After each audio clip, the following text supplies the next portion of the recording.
Chapter 8। आठवां भाग करो। हरक्यूलिस ने नरभक्षी हाथियों का विनाश कैसे किया। एक समय की बात है, यूनानी पौराणिक युग में ट्रेस में पिस्टोनिया के राजा डायोमीडेस नाम का एक व्यक्ति रहता था, जो अपने अयालों के लिए प्रसिद्ध था, और ये अयाल, जिनसे वह घृणा करता था, मनुष्यों को खाने के आदी थे। क्या उनके प्रति यह आकर्षण स्वाभाविक रूप से आया था या अर्जित किया गया था, जिसे डायोमीडेस ने शारीरिक प्रयोग के लिए बनाया था, या अतीत में राजाओं के चंचल विचार आमतौर पर विलक्षण थे? क्या जानवरों को मनोरंजन के लिए बनाया गया था, या क्या जानवर अपनी युवावस्था में लिकड़बग्घों से संबंधित थे और स्वाभाविक रूप से मांसाहारी थे? हम नहीं कह सकते। डायोमीडेस एक राजनीतिक अर्थशास्त्री रहे होंगे, जिन्होंने अपने क्षेत्र की अतिरिक्त आबादी को कम करने के लिए कभी कभी उन घोड़ों को गरीबों के बीच चरने दिया, जो किसी भी प्रकार के मांस से ज्यादा घास जैसे थे, खासकर क्योंकि उन्हें न केवल काटा जाता था बल्कि लगातार रौंदा जाता था। कम से कम तब तो ऐसा ही था जब गरीब थे। डायोमीडेस के लोगों ने चरागाहों में बदल दिए जाने और मानव घास की तरह काटे जाने पर आपत्ति जताई। जब हरक्यूलिस उनके राजा के घोड़े को नीचे गिराने लगा तो वे बिल्कुल भी खुश नहीं हुए।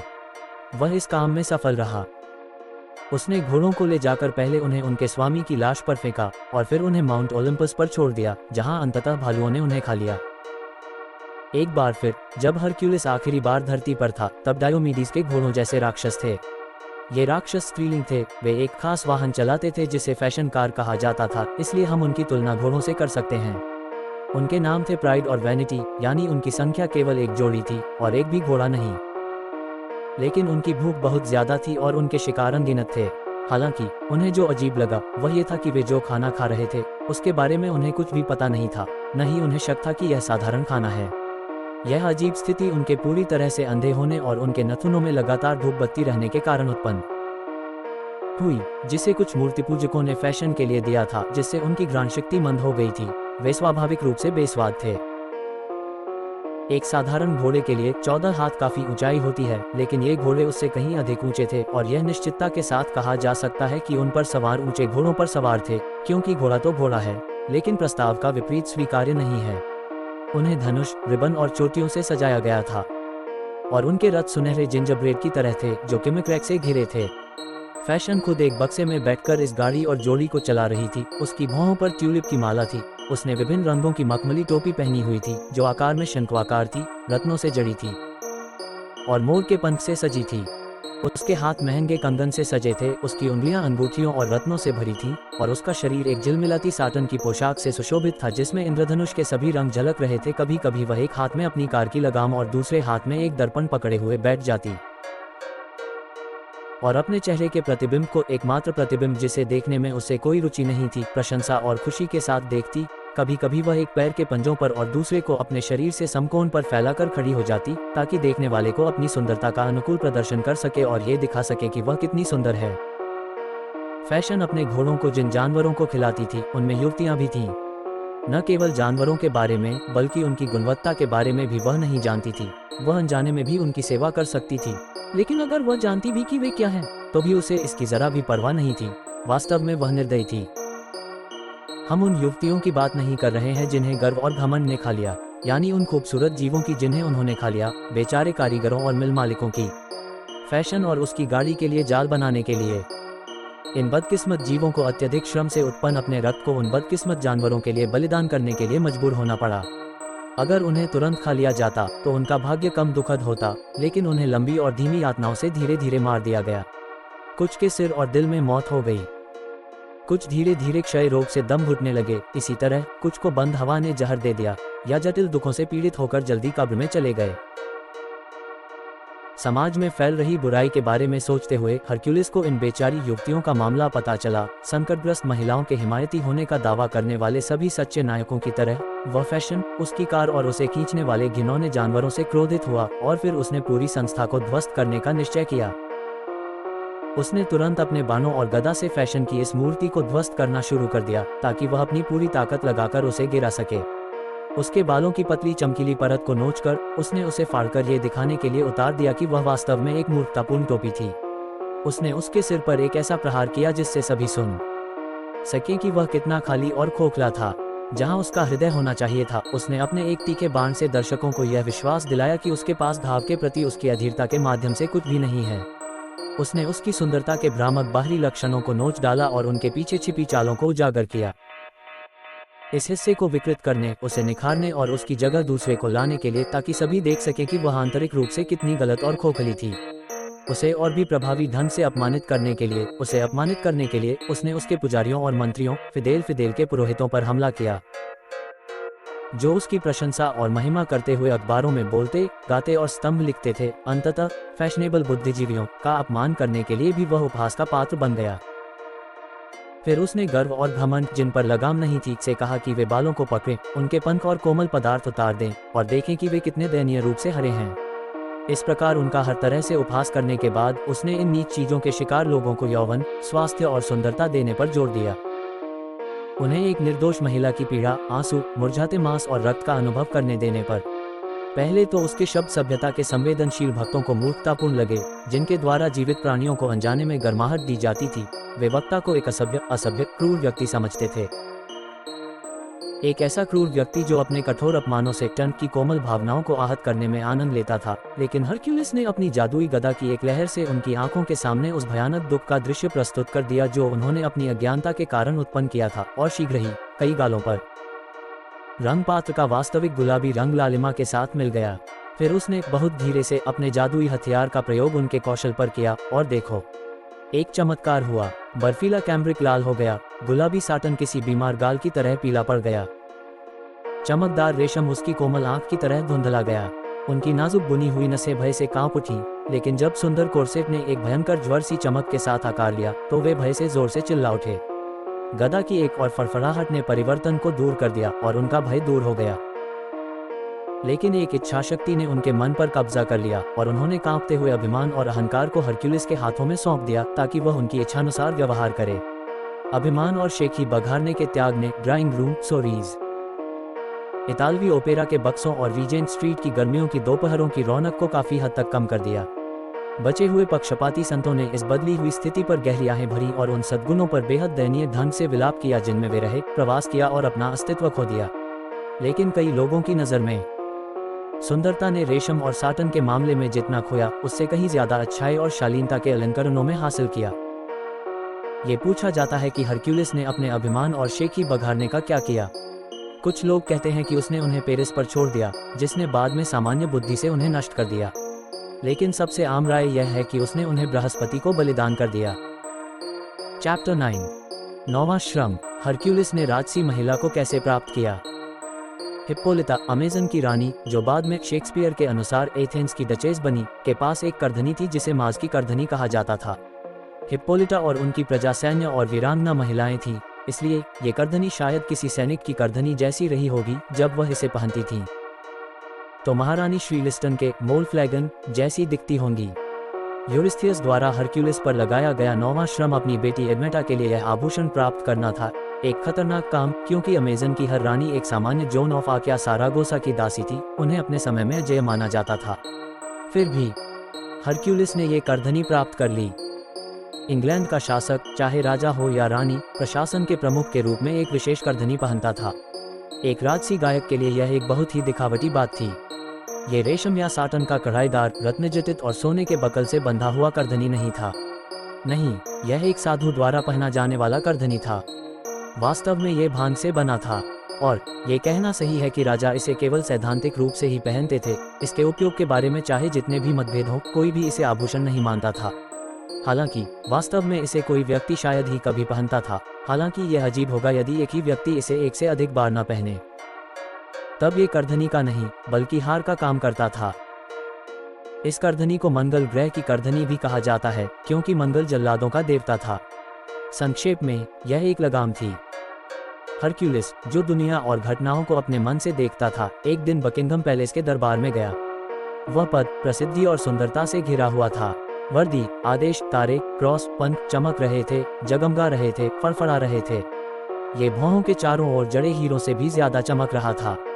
चारों तरफ से नजरें उन पर टिकी थीं। हवा खुशबू से महक रही थी। इस भव्य तमाशे में अपने सिंहासन पर इंग्लैंड की युवा और सुंदर रानी विराजमान थीं। आम नजरों में उन्होंने जो पहना था वह ऑर्डर ऑफ द गार्टर जैसा लग रहा था, लेकिन हरक्यूलिस के लिए वह एक लगाम के साथ था, जो उसे बेहद घिनौना लगा। वह जानता था कि यह लगाम न तो उसके अपने शाही हाथों ने पहनी थी, न ही शयन कक्ष की महिलाओं की नाजुक उंगलियों ने। महारानी को पता नहीं था कि वह इसे पहनती हैं, और अगर उन्हें पता भी होता तो उन्हें इसे उतारकर बहुत खुशी होती। इसलिए उसने उनके इस बेकार आभूषण को त्यागने का निश्चय किया।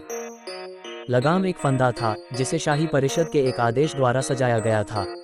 ये जान माल की सुरक्षा का एक साधन था, लेकिन चूंकि बाद वाला उद्देश्य हासिल करना व्यवहारिक नहीं था, असफल प्रयोगों की एक लंबी श्रृंखला के बाद इसे त्याग दिया गया और अब इसका इस्तेमाल किसी भूखे बदमाश को कुछ शिलिंग छीनने या भेड़ के बच्चे के साथ जंगल में भागने से रोकने के लिए नहीं किया जाता था। हालांकि हत्या के विरुद्ध एक निवारक उपाय के रूप में इसने अभी भी सिमिलिया सिमिलिबस क्यूरेंडोर के सच्चे होम्योपैथिक सिद्धांत का सहारा लिया, जिसका प्रयोग इस वाक्यांश में किया गया है, एक आग जलाती है जो जलाती है जो जलाती है। उन दिनों जब एक आग जलाती है जो जलाती है जो जलाती है वाक्यांश का प्रयोग किया जाता था, कानून और पाखंड बहुत समान थे। हरक्यूलिस को बस हॉल्टर पर शासन करने वाले कानूनों को खत्म करना था, लेकिन ये कोई आसान काम नहीं था। हॉल्टर के कई दोस्त और समर्थक थे जो इसे समाज के अस्तित्व के लिए जरूरी मानते थे। कुछ लोग इसे अद्भुत संविधान की एक प्राचीन और कालानुक्रमिक कड़ी मानते थे, और कुछ इसे जीवन के उस दुखद नाटक से जुड़ी एक संपत्ति मानते थे जिसका पतन उन्होंने अपने दिलों में देखा और पछताया। इसलिए इस कार्य को करने में नायक को कड़े विरोध का सामना करना पड़ा। लोकप्रिय धर्म के लेखों में एक लेख ऐसा भी है जो बुराई के बदले अच्छाई का बदला लेने का कर्तव्य सिखाता है और आंख के बदले आंख, दांत के बदले दांत के आदर्श वाक्य को स्पष्ट रूप से अस्वीकार करता है। हरक्यूलिस ने पूछा कि सामूहिक नैतिकता और व्यक्तिगत नैतिकता में क्या अंतर है। उसे जो उत्तर मिला वह अच्छा था, और जिन लोगों को उसकी लाठी से बुरी तरह पीटा गया था उनसे उसे इससे ज्यादा कुछ नहीं मिला। उसके सवालों का जवाब देने के बजाय उन्होंने उसे गालियां दी। उन्होंने उसे एक अशुद्ध व्यक्ति, स्थापित व्यवस्था का विध्वंसक, एक मूर्ख विचारक और अन्य नामों से पुकारा। शाबाश मेरे अच्छे दोस्तों, हरक्यूलिस चिल्लाया, लगाम के चारों ओर इकट्ठा हो जाओ। लेकिन वे उस पर और जोर से चिल्लाए और चिल्लाए और चिल्लाए। तब हरक्यूलिस ने अपनी आवाज बदली और यह मानकर कि उससे गलती हुई है, भान की तारीफ करने लगा, जो समाज को एक सूत्र में बांधने वाली रस्सी है, लेकिन मानव जाति तुरंत इसके लिए एक दूसरे का गला काटने लगती है। धर्म के बंधन की बात करो, वह चिल्लाया, ओफ। लेकिन लोगों ने इस सिद्धांत को स्वीकार नहीं किया और उन्होंने गुस्से से पूछा, उसके या किसी और के द्वारा ऐसी भाषा का उपयोग क्या है? वे शिकारी जानवर नहीं हैं, वे शेर, बाघ, लकड़बग्घे हैं, बल्कि ईसाई पुरुष हैं। तो ये तुम नहीं हो, देवदूत ने कहा, जिसने मृत्यु के भय से फांसी रोकी। उसने उत्तर दिया, बिल्कुल नहीं। लेकिन उसने तर्क दिया, वह ज्ञानी, मूर्ख और क्रूर था।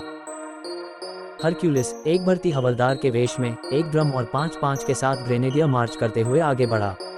एक पल में उसके पीछे 1-2 रगामफिन थे, सभी शामिल होने के लिए तैयार। मौत या जीत, हरक्यूलिस चिल्लाया। हुर्रे, विद्रोही चिल्लाए। 13 पेंस प्रतिदिन, मेरे लड़कों, सुरक्षित। वह चिल्लाया। वे फिर से जयकारे लगाने लगे। संयोग की कौन परवाह करता है? हमें नहीं सोचना चाहिए। निगल हो, भीड़ तिरस्कार पूर्वक गरजी। तुम सुरक्षित रहो, आवारा, नेता ने अपनी छड़ी से उन्हें तितर बितर करते हुए कहा। यही मृत्यु का भय है मनुष्यों। लेकिन जॉन बुल दृढ़ इच्छाशक्ति वाले व्यक्ति थे। उनके विश्वासों का मजाक नहीं उड़ाया जाना चाहिए था, उनका तो बिल्कुल नहीं। हालांकि हरक्यूलिस दृढ़ निश्चयी थे, इसलिए उन्होंने एक शानदार भोज दिया जिसमें उन्होंने मंत्रियों, कई न्यायाधीशों, 1-2 बिशपों, कई बिशपों की पत्नियों और फैशन, विज्ञान और साहित्य जगत के सभी प्रतिष्ठित लोगों को आमंत्रित किया। एक नेता हमेशा अच्छे समाज का नेतृत्व कर सकता है, खासकर अगर वह एक अच्छा भोज दे, इसलिए वे आकर बहुत खुश हुए। भोज समाप्त होने और कपड़े उतारने के बाद हरक्यूलिस उठे और अपने विशिष्ट अतिथियों का ध्यान उस टोस्ट की ओर आकर्षित करने की अनुमति मांगी जो वह उपस्थित एक सज्जन के स्वास्थ्य के लिए प्रस्तावित करने वाले थे, जिनका वह निस्संदेह खुशी से स्वागत करेंगे। वह सम्मान एक ऐसा व्यक्ति जिसने राज्य के लिए महत्वपूर्ण सेवाएं प्रदान की थी। उसे आशा थी कि उपस्थित किसी को भी उनके बारे में कभी पता न चले, जिसने अत्यंत कठिन परिस्थितियों में कार्य किया था, सभी का आभार प्राप्त किया था और न्याय प्रशासन में विशेष रुचि ली थी। वह व्यक्ति अब उसकी नजरों में था। यहाँ भीड़ की सभी निगाहें हरक्यूलिस द्वारा बताए गए क्षेत्र की ओर थीं, जहाँ युवा और सुंदर काउंटेस के पास एक छोटा मोटा आदमी बैठा था जिसका सिर चपटा था, चेहरे पर कठोरता थी और आंखें धंसी हुई थीं, जिस पर पहले कभी किसी का ध्यान नहीं गया था। या वह किसी मूर्ख रईस ने कहा, मैं आपसे विनती करता हूँ, प्रसिद्ध धर्मपरायण व्यक्ति ने आगे कहा, जैक के स्वास्थ्य का प्रस्ताव दीजिए। तुरंत ही एक अत्यंत विचलित करने वाला दृश्य घटित हुआ। युवा काउंटेस चीख पड़ी और बेहोश हो गई। भय और घृणा का एक सर्वव्यापी भाव प्रकट हुआ और हर चेहरे पर क्रोध और घृणा झलक रही थी। महिलाएं पीली पड़ गईं, कुलीन प्रभु कठोर दिख रहे थे, न्यायाधीशों ने भौहें चढ़ाईं और बिशपों की कोमल आंखें आग की तरह चमक उठीं। हरक्यूलिस ने बनावटी आश्चर्य के साथ विरोध किया कि उसे नहीं पता कि मामला क्या है। वहां उपस्थित एक कुलीन प्रभु ने आदरपूर्वक प्रार्थना की कि क्या वह ऐसे सम्मानित, प्रतिष्ठित और विशिष्ट अतिथियों के साथ इस तरह का व्यवहार करना उचित और उचित समझते हैं। ये कैसा आचरण है? हरक्यूलिस ने उत्तर दिया। नहीं, बिल्कुल नहीं, महामहिम ने कहा, मुझे आपकी कृपा को क्षमा करना होगा, लेकिन उस आदमी को देखो। और उन्होंने जैक कैच की ओर इशारा किया, जिसने बहुत ही पतली आवाज में प्रशंसा का उत्तर दिया। अच्छा, मुखिया ने उत्तर दिया, क्या वह एक आदमी और भाई नहीं है? अगर कोई जल्लाद उपलब्ध नहीं है, तो क्या आपने ये कानून नहीं बनाया है कि शेरिफ अपना काम करे? जैक कैच को सम्मान का पात्र क्यों नहीं होना चाहिए? मुझे नहीं लगता, ड्यूक ने कहा, मुझे उसके जीवन स्तर पर कोई आपत्ति है, क्योंकि आप जानते हैं कि ईश्वरीय ज्ञान से सभी मनुष्य समान हैं, लेकिन उसे एक सामान्य जल्लाद के साथ भोजन करने के लिए कहें। एक सामान्य जल्लाद, हरक्यूलिस ने कहा, लेकिन क्या उस सहायक को अपने वरिष्ठ से शर्मिंदा होने का अधिकार है? आप सभी और जैक कैच का समर्थन करने वाले सभी लोग उसके साथी हैं। आप में से सबसे सुंदर महिला, जो उसे अपने पद पर रखती है, ने उस फंदे को कसने के लिए अपना हाथ बढ़ाया है जो एक साथी प्राणी का गला घोंट देगा। सभी महिलाएं एक साथ चिल्लाईं। क्या ये बहुत बुरा नहीं है कि आप अपने सम्राट पर इस आदमी के कार्यों में उसकी भागीदारी थोपें? हरक्यूलिस ने आगे कहा, राजकीय हाथ को अपने हस्ताक्षर से कार्य करने के लिए मजबूर करें, उसे वधशाला के काम में मुख्य प्रेरक बनाएं। वे जवाब में कुछ नहीं कह सके।